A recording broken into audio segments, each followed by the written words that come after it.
Stephen King on The Outsider and where his ideas come from. Stephen King's tales are the kind that inspire the question, what happened to you as a child? His latest novel is no different.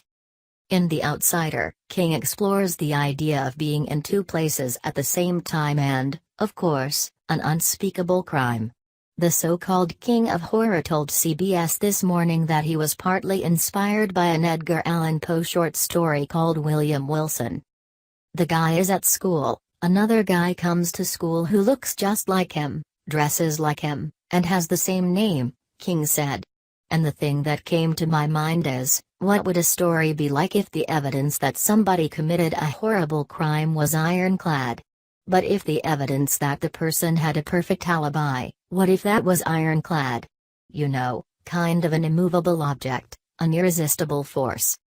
The story centers on a Little League coach named Terry Maitland who is accused of a crime that is supported by DNA evidence and seen by witnesses, and yet he has an irrefutable alibi. It turns the town upside down.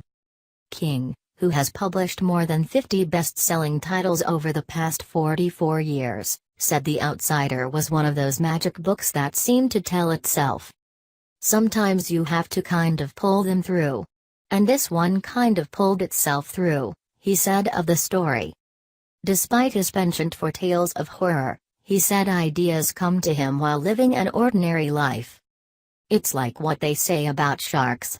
They have to keep swimming and feeding all the time.